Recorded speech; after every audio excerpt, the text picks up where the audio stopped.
హరి ఓం. ఆధ్యాత్మిక మిత్రులారా, మనం కొన్ని రోజులుగా వేదకాల నాటి పరిస్థితులను మననం చేసుకుంటున్నాం.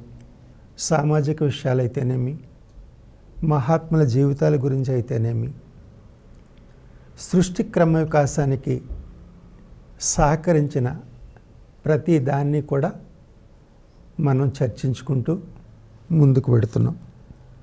ఈరోజు మనం సత్యకామ జాబాల గురించి గుర్తు చేసుకుందాం. సత్యకామ యుక్త వయస్సు రాగానే గురుకులంలో చేరడానికి, గురువుకు చెప్పడానికి తన గోత్రము, తండ్రి పేరు కావాలి కాబట్టి తల్లిని అడిగాడు. ఆమె చాలా చిత్రమైన జవాబు చెప్పింది. ఆమె తన పుత్రునితో, నాయన, నేను వయసులో ఉన్నప్పుడు అనేక మంది ఇళ్లలో సేవికగా ఉన్నాను. ఎందరో మహాత్ముల్ని సేవించాను. ఆ సమయంలో నీవు నాకు జన్మించావు. నీ గోత్రం ఏమిటో, నువ్వు ఎవరికి జన్మించావనేది నేను స్పష్టంగా చెప్పలేను. నీ పేరు సత్యకామ, నా పేరు జాబాల. కాబట్టి సత్యకామ జాబాలని చెప్పి గురువుగారి గురుకులంలో చేరు నువ్వు అని చెప్పారు. ఆ కుర్రవాడు దాన్ని చాలా మామూలుగా తీసుకున్నాడు.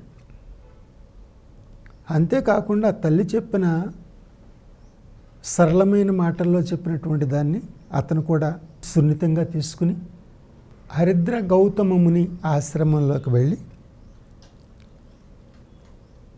తల్లి చెప్పిన దాన్నే అలాగే వాళ్ళకి చెప్పాడు. హరిద్రమ గౌతముడు అది విని వెంటనే ఏమన్నాడంటే, బ్రాహ్మణుడు కాని వాడెవడు ఇలా మాట్లాడలేడు, కాబట్టి నీకు నేను ఉపదేశం చేస్తాను అని చెప్పి అన్నాడు. ఈ పరిస్థితులు వింటే ఈ కాలం వాళ్ళు వేరే రకంగా ఆలోచిస్తారు. ఆ కాలం నాటి పరిస్థితులు వేరు. అక్కడ ఏంటంటే,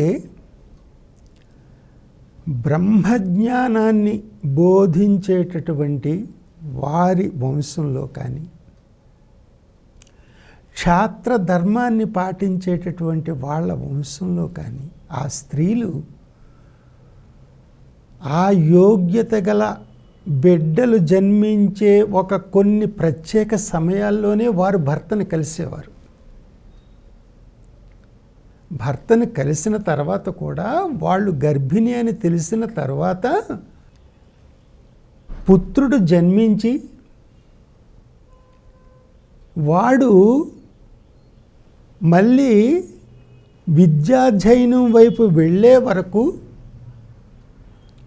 వాడి యొక్క పెంపకాన్ని, పాలు తాగే వరకు పాలనివ్వడం, దానితో పాటు తమకు తెలిసిన జ్ఞానాన్ని అందివ్వడం, ఆ తర్వాత ఏ రకంగా వాళ్ళు ఎదగాలో దానికి సంబంధించిన శీల నిర్మాణము, ధార్మిక సంస్కారాల్ని అన్నిటినీ అందించేవారు.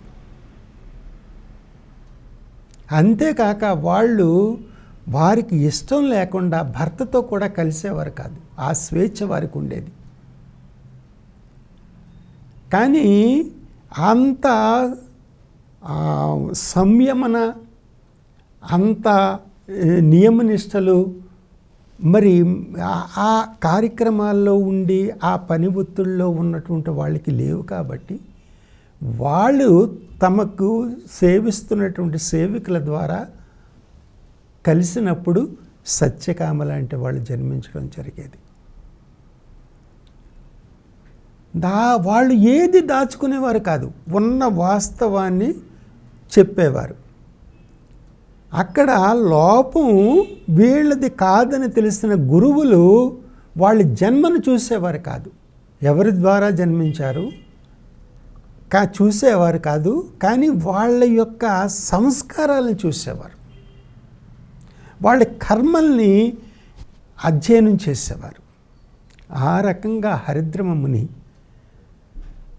ఇతని యొక్క నిజాయితీని చూసి అతనికి సమిధులు తీసుకురానైనా నీకు ఉపనయనం చేసి నేను నీకు ఉపదేశం చేస్తాను అని చెప్పి అన్నారు. బ్రహ్మజ్ఞానాభిలాషతో ఉన్నటువంటి సత్యకామ సమితులు తీసుకుని గురువు ముందుకు వెళ్ళి కూర్చోగాని ఆయన హోమ విధిని పూర్తి చేసి అతనికి ఉపనయన సంస్కారాలు పూర్తి చేసి ఆ తర్వాత బ్రహ్మజ్ఞానాన్ని ఉపదేశించారు. అది వేదకాలం మనకు అర్థం కావాలంటే ఇటువంటి మార్మిక విషయాలన్నీ అర్థం కావాలి. ఈనాటి విషయాలతో వాటిని పూర్తి చూసేవారికి ఇవి అర్థం కాదు. ఆ తర్వాత దానికి ఈ అనుష్ఠానానికి ఒక సమయాన్ని నిర్దేశించాలి కదా. అందుకు ఏం చెప్పారంటే ఉపదేశాన్ని చేసి దాన్ని ఎలాగ అనుష్ఠానించాలో చెప్తూ 400 గోవులను అతనికి ఇచ్చి ఇవి 1000 గోవులు కాగానే నువ్వు తిరిగిరా అని చెప్పి అతనికి నిర్దేశించి అతన్ని పంపించడం జరిగింది. ఆ రకంగా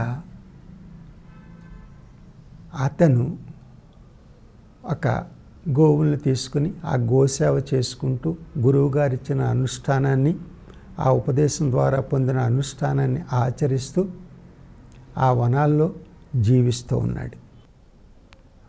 ఈ గౌతమ మహర్షికి అనేక ఇళ్లల్లో సేవికగా ఉన్న స్త్రీ బ్రాహ్మణి కాదని తెలుసు. బ్రాహ్మణి ఎప్పుడు ఆ పని చేయదు. కానీ ఆమె సరళ స్వభావాన్ని చూశారు గురువులు.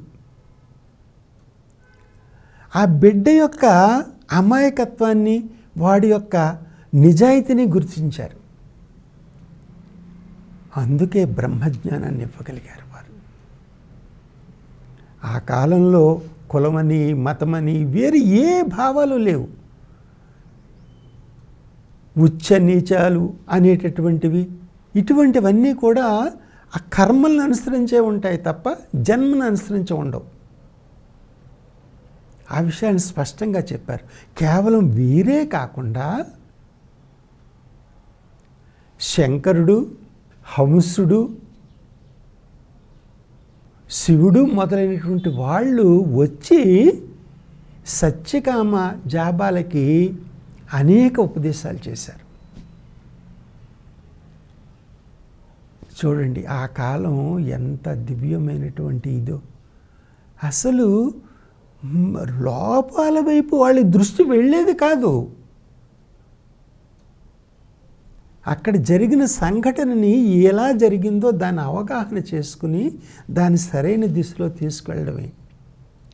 తర్వాత కూడా అనేక సభల్లో సత్యకామ జాబాల యొక్క సూచనలకు అధిక ప్రాధాన్యత కూడా లభించింది.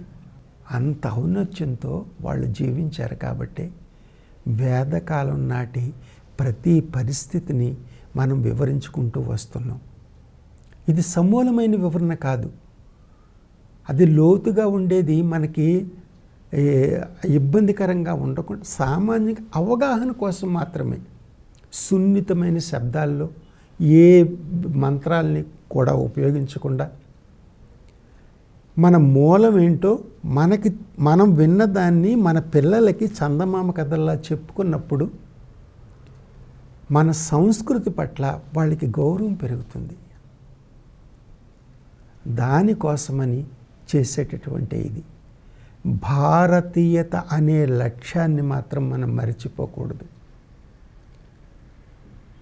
భారత్ అంటే బ్రహ్మజ్ఞానంతో రమిస్తున్నటువంటి ప్రదేశమని ప్రారంభం. ఆ ప్రదేశంలో జన్మించిన మన మూలాల్ని మర్చిపోకూడదు. అందుకోసమే ఈ విధంగా చిన్న చిన్న విషయాల ద్వారా అనేక రకాలైనటువంటి విషయాల్ని మనం ప్రస్తావించుకుంటూ వస్తున్నాం. హరి ఓం.